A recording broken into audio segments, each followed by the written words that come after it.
Okay yes, कैसे हैं आप सब लोग? I hope all well. आज की क्लास हम लोग स्टार्ट कर रहे हैं स्टूडेंट्स। जैसे कि मैंने कहा था आपको रिवीजन क्लास मैं आपके सामने लेके आऊँगा डेली रात को 8 बजे।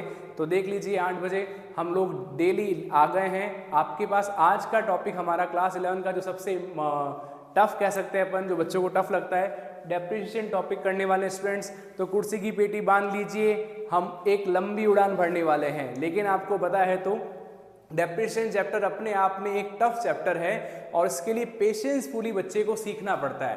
प्रॉपर आराम से अगर आप पूरी चीज़ों को सीखेंगे तो डेफिनेटली आप प्रॉपर वे में डेप्रिसिएशन चैप्टर को सीख लेंगे। मेरा प्रयास, मेरी कोशिश रहेगी कि आपको डेप्रिसिएशन का काम आसान तरीके से मैं समझा दूं। तो चलिए आज की क्लास कोशिश करेंगे पूरा डेप्रिसिएशन एक ही क्लास में, वन क्लास में आपको दें, ताकि आपका पूरा एक साथ बेनिफिट हो। ज़्यादा से ज़्यादा स्टूडेंट्स इसको देखें और शेयर भी कीजिए, लाइक भी कीजिए, कमेंट्स भी कीजिए, क्योंकि यही हमारा मोटिवेशन है। इसी से हमें मोटिवेशन मिलता है और हम लोग और भी आगे आके वीडियोस बनाते हैं। देखिए स्टूडेंट्स, पहले भी मैंने वीडियोस बनाए थे, लेकिन कह सकते हैं कुछ इतने नहीं चल पाए, तो मैंने वीडियोस वापस से बनाना बंद कर दिया। वापस से कोशिश कर रहा हूँ कि आपके सामने आऊँ और अच्छे अच्छे वीडियोस लेके आऊँ। आप लोगों का सपोर्ट रहा तो डेफिनेटली मैं डेली आता रहूँगा और आपके लिए कुछ ना कुछ कंटेंट लेके आता रहूँगा। मेरा कोशिश रहेगा कि आपकी लाइफ में कॉमर्स रिलेटेड कोई भी टॉपिक्स जो हैं उसके लिए मैं आपकी कैसे हेल्प कर पाऊँ, कैसे आपके साथ काम कर पाऊँ, यही मेरा प्रयास रहेगा।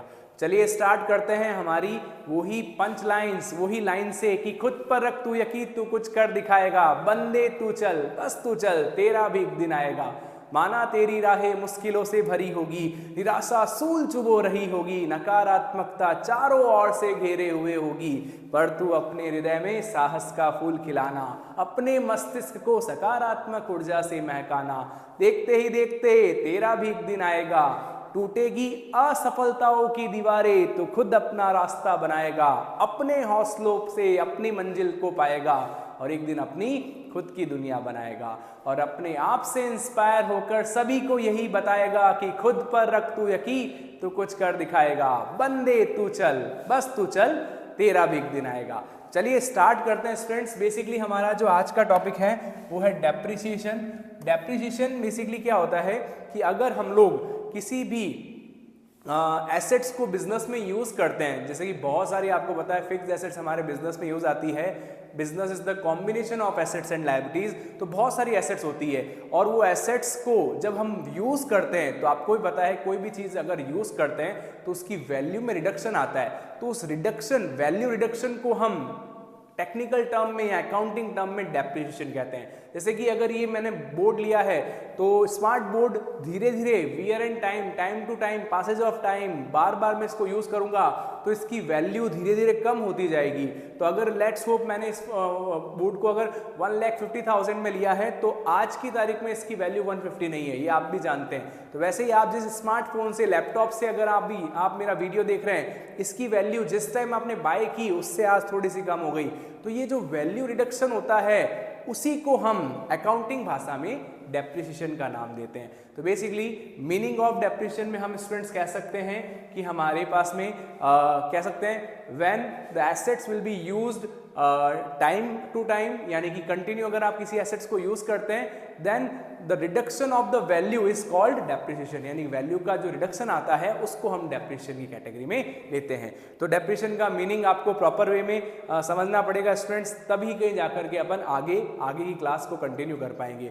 तो कोई भी चीज, सिंपल भाषा में बोले तो कोई भी चीज अगर आप बार बार कंटिन्यू यूज कर रहे हैं तो उसकी वैल्यू में कमी होना, उसके पैसे कम हो जाना, उसको हम डेप्रिसिएशन कहते हैं। राइट। अब सर बात तो समझ में आ गई, डेप्रिसिएशन तो हमारे बिजनेस में ये क्यों यूज आती है? तो सिंपल सा फंडा है मेरे दोस्त कि अगर आप बिजनेस में कोई भी एसेट्स यूज कर रहे हो तो उसकी वैल्यू कम हुई, तो वैल्यू कम होना मतलब बिजनेस के लिए क्या बुक हो गया स्टूडेंट्स? लॉस, यानी कि लॉस बन गया।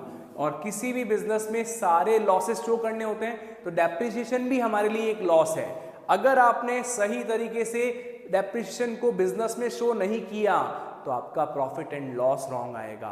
तो कह सकते हैं पर्पस, क्यों हम डेप्रिसिएशन लगाते हैं, वाई, क्यों हम डेप्रिसिएशन कैलकुलेट करते हैं, तो उसका रीजन क्या है स्टूडेंट्स? हमें अगर to calculate pure true profit and loss we will connect कह सकते हैं, या वी विल क्या कहते हैं, एडजस्टेड डेप्रिसिएशन, यानी डेप्रिसिएशन को हम एडजस्टमेंट करेंगे। और वहीं पर स्टूडेंट्स अगर सेम टू सेम अगर बात करें तो हमें हमारे बिजनेस की फाइनेंशियल पोजीशन फाइंड आउट करनी है तो भी हमें डेप्रिसिएशन निकालना पड़ेगा। सर फाइनेंशियल पोजीशन क्या होता है? सिंपल सी बात है, आपको पता होगा हम लोगों ने बना रखी है क्लास 11 के अंदर कि हम लोग फाइनल अकाउंट में ट्रेडिंग P&L के साथ एक बैलेंस शीट भी बनाते हैं। बैलेंस शीट का एक पोर्शन होता है एसेट साइड, और एसेट साइड में स्टूडेंट्स क्या होती है? बहुत सारी एसेट्स। अब उस एसेट्स की अगर आप ओरिजिनल वैल्यू लिख दो जिस टाइम पे वो खरीदा था, और वही वैल्यू आप 4 साल बाद भी दिखा रहे हो, तो क्या वो एसेट्स उस ओरिजिनल वैल्यू पर है? आपका आंसर होगा नहीं, वो एसेट्स थोड़ी कम हो गई है, तो हमें सही वैल्यू दिखानी पड़ेगी, राइट वैल्यू फाइंड आउट करनी पड़ेगी, सही वैल्यू दिखानी पड़ेगी। तो जैसे लेट्स होप कोई एसेट्स 1 लाख रुपीस की है, 1 साल यूज किया, मान लो उस पर 10% डेप्रिसिएशन लगा यानी कि 10,000, तो रिमेनिंग कितना बचा? 90,000। तो हमें डेप्रिसिएशन के लिए कितना दिखाना पड़ेगा?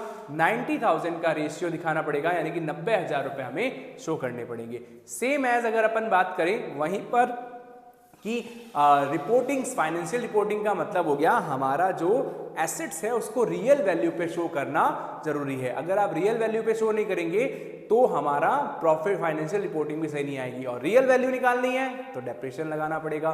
तो डेप्रिसिएशन का क्यों इंपॉर्टेंस अगर देखें अकाउंटिंग के लिए तो क्यों इंपॉर्टेंट स्टूडेंट? चलिए बताइए। पहला, to find out pure profit and loss, and second one is to prepare या to find out financial reporting of the business या financial position of the company या ऑर्गेनाइजेशन। किसी ऑर्गेनाइजेशन का फाइनेंशियल पोजीशन पता करना, इसके लिए हम लोग डेप्रिसिएशन फाइंड आउट करते हैं। तो आई होप आपको समझ में आया होगा कि मीनिंग ऑफ डेप्रिसिएशन में हम लोग ये काम करेंगे। द नेक्स्ट अपन आगे बढ़ रहे हैं, और मैंने आपको थोड़ा सा इंपॉर्टेंस भी बताया। अब हमारा नेक्स्ट टॉपिक है कि हाँ ये देखिए, जैसे मैंने आपको बताया कि व्हाई इट्स इंपॉर्टेंट, क्यों इंपॉर्टेंट है हमारा डेप्रिसिएशन। तो सबसे पहले फर्स्ट है एक्यूरेट फाइनेंशियल रिपोर्टिंग। जैसे मैंने आपको समझाया, सही फाइनेंशियल रिपोर्टिंग अगर फाइंड आउट करनी है आपको तो आपको क्या निकालना पड़ेगा? डेप्रिसिएशन फाइंड आउट करना पड़ेगा, यानी कि सही फाइनेंशियल पोजीशन फाइंड आउट करने के लिए हमें फाइनेंशियल रिपोर्टिंग फाइंड आउट करने के लिए डेप्रिसिएशन निकालना पड़ेगा। यस, सेकंड वन इज हमारा पॉइंट है कॉस्ट अलोकेशंस, यानी कि अगर आपको कॉस्ट अलोकेट करनी है,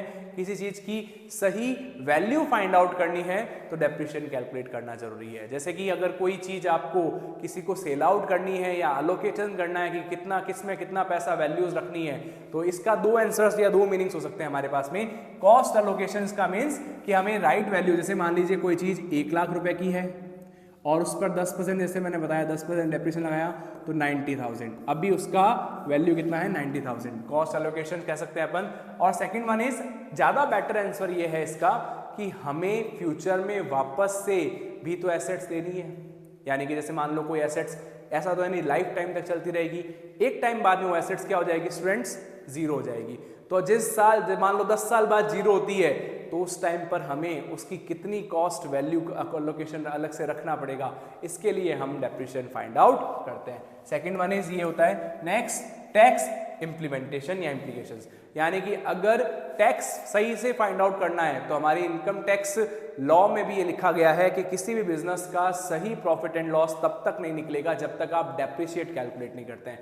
तो प्रॉपर वे में डेप्रिसिएशन कैलकुलेट करिए ताकि हमारा सही प्रॉफिट आए और उसी प्रॉफिट पर हमें टैक्स देना है। तो अगर आपने विदाउट डेप्रिसिएशन लगाए प्रॉफिट निकाल दिया किसी बिजनेस का और उस पर टैक्स कैलकुलेट करके गवर्नमेंट को टैक्स दे दिया तो टैक्स सही नहीं होगा।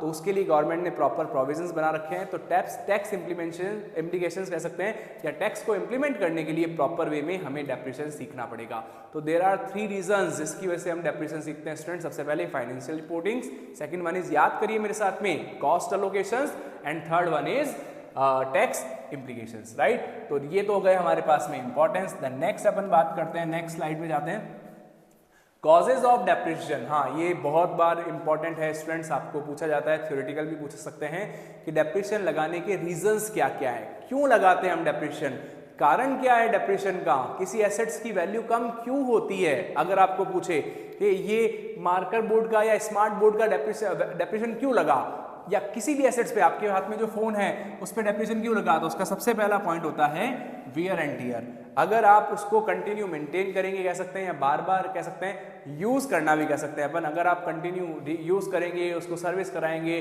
तो उसकी वैल्यू धीरे धीरे कम होगी। जैसे कि अगर मैं इस स्मार्ट बोर्ड को बार बार यूज करूंगा तो इसके लिए इसकी वैल्यू कम होगी, तो कंटिन्यूसली यूज करना मेरे लिए डेप्रिसिएशन का सबक बनेगा। Second one is obsolescence. Obsolescence का मतलब होता है कोई ऐसी चीज जो कि अब कह सकते हैं कि आउट ऑफ द फैशन हो गई है, यानी कि अब मार्केट में उससे और बेहतर टेक्नोलॉजी की चीज़ें आ गई है, तो पुरानी चीज़ क्या हो जाती है, पुरानी टेक्नोलॉजी की जो चीज़ें होती है वो ऑब्सोलेट हो जाती है।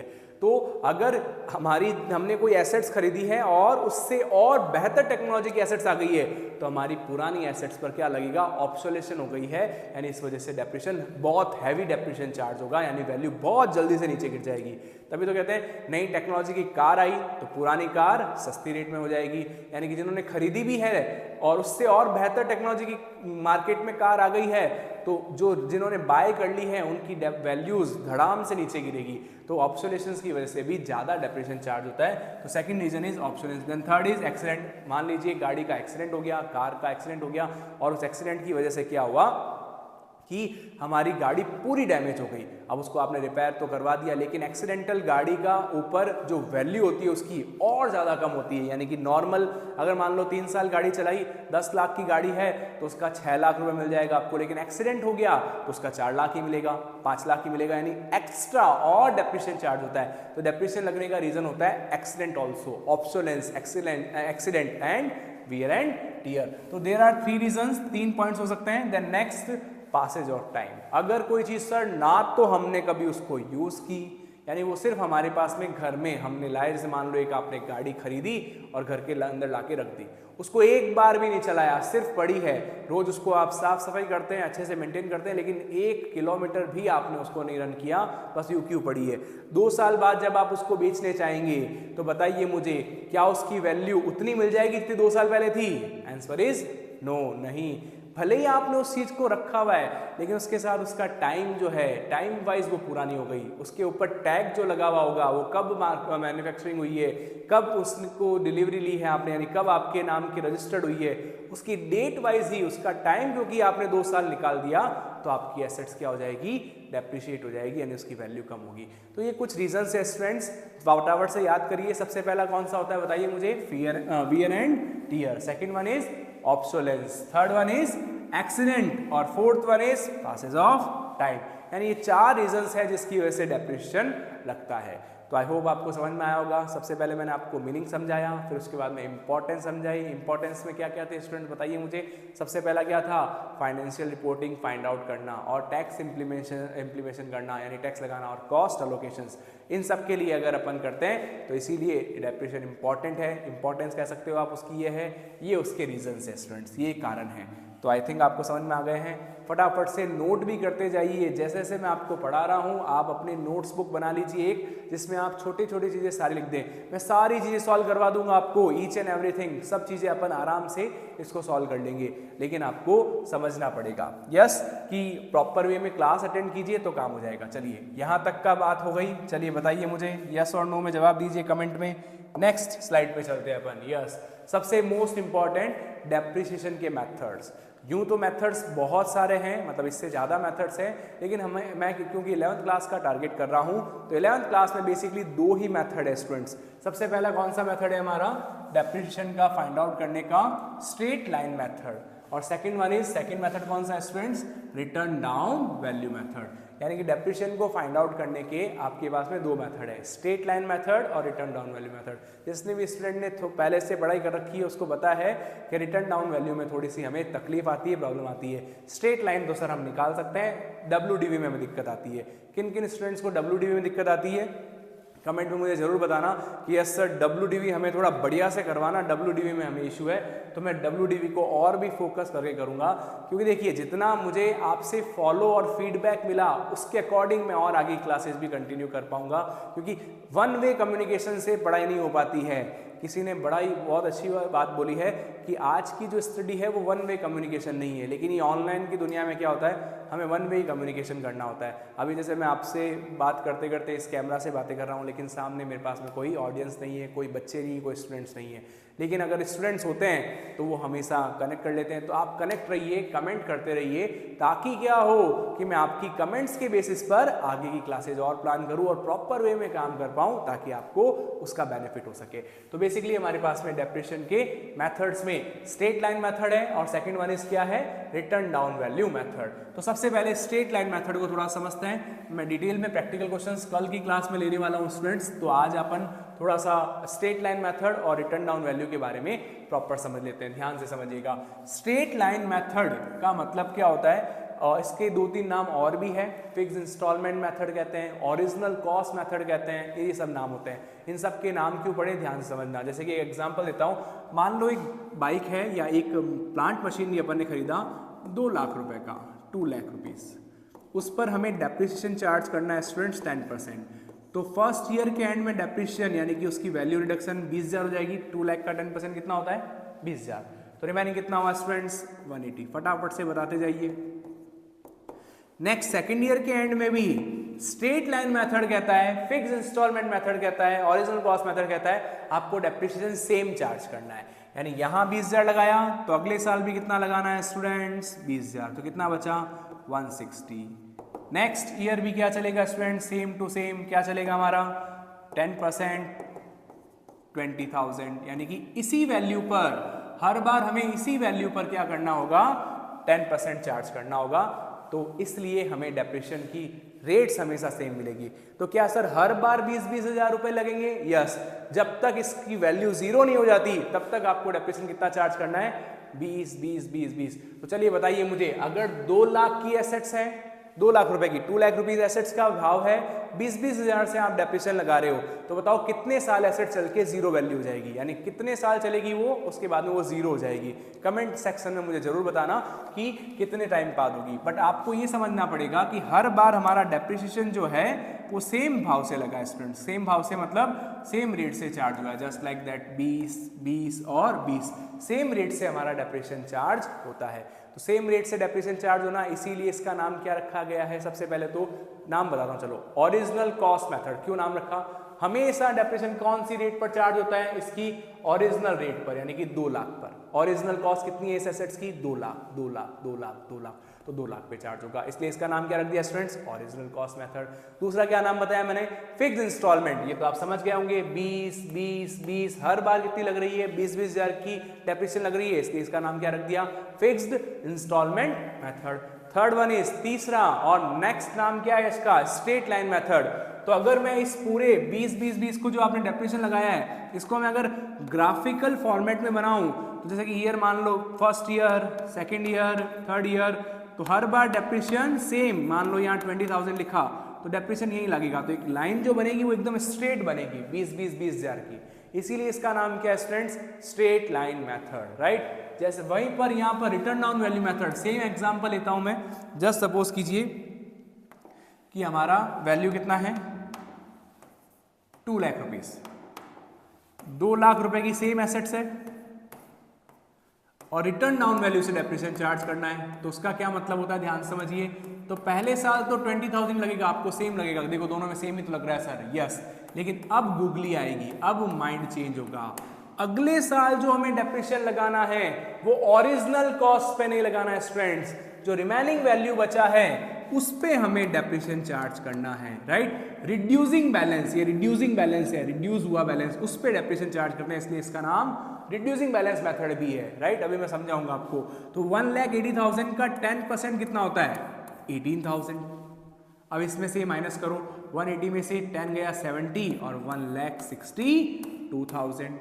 सेम एज 10% यहाँ पर और चार्ज करो, तो अब किस पे चार्ज होगा, ना 180 पे ना 2 लाख पर, अब इस पे चार्ज होगा, यानी कि 16,200।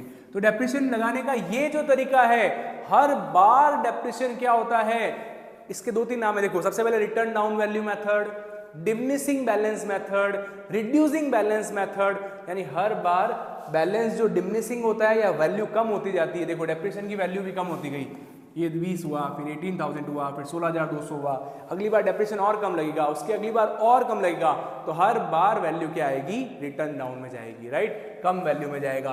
तो एक तो रिटर्न डाउन वैल्यू, एक क्या होता है इसका नाम डिमिनिशिंग बैलेंस मेथड, एक क्या नाम होता है स्टूडेंट्स, रिड्यूसिंग बैलेंस मेथड। इसका अगर अपन ग्राफ बनाए स्टूडेंट्स तो कुछ इस तरीके से बनेगा।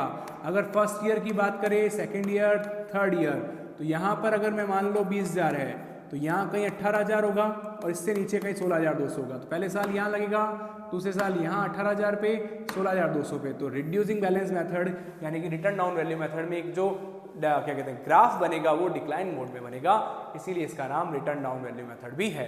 तो ये है स्ट्रेट लाइन मेथड, इसका नाम है रिटर्न डाउन वैल्यू मेथड। तो चलिए फटाफट से बताइए मुझे, क्या आपको डेप्रिसिएशन के दोनों मेथड्स का बेसिक समझ में आया कि नहीं आया, कि हर बार डेप्रिसिएशन कितना चार्ज होता है इसमें, सेम अमाउंट से ओरिजिनल कॉस्ट पे चार्ज करते हैं और 2 लाख पर ही 10%, 20,000 20,000 20,000 20,000 20,000, राइट। और वहीं पर अगर हम लोग क्या कहते हैं डेप्रिसिएशन चार्ज करते हैं 2 लाख पर रिटर्न डाउन वैल्यू में, तो 20,000 फिर 18,000 फिर 16,200 इस तरीके से डेप्रिसिएशन चार्ज हो रहे हैं। डेप्रिसिएशन क्या हो रहा है, धीरे धीरे कम होता जा रहा है, राइट। तो ये है दोनों मेथड। आज का सवाल, आज का क्वेश्चन, मैं डेली आपको एक क्वेश्चन होमवर्क में देके आने वाला हूँ ताकि आप उसको अटेम्प्ट करें। आज का बड़ा ही आसान और बेसिक सवाल है, चलिए आप अटेम्प्ट करके बताइएगा मुझे क्या वैल्यू आती है। मान लीजिए आपको एक तो SLM shortcut straight line method को SLM कहते हैं। मान लीजिए 2,50,000 की एक एसेट्स है स्टूडेंट्स और 5 ईयर्स का उस पर डेप्रिसिएशन लगाना है आपको 10% की रेट पर, 10% की रेट्स पर। स्ट्रेट लाइन मेथड है तो हर बार आपको पता होना चाहिए 2,50,000 का 10% डेप्रिसिएशन चार्ज होता रहेगा। तो ऐसे करते करते आपको 10% तक निकालना है, ठीक है ना। बताइएगा मुझे 5 साल बाद वैल्यू कितनी बचेगी इसकी, यानी 5 साल बाद में मुझे वैल्यू बताइएगा इस एसेट्स की वैल्यू कितनी बचेगी। सेम एज WDV में भी फाइंड आउट करके बताइएगा कि 2,50,000 की एक एसेट्स है, 5 year after 10% depreciation will be charge, amount कितना होता है आफ्टर 5 इयर्स डेप्रिसिएशन लगाने के बाद में कितनी वैल्यू आती है।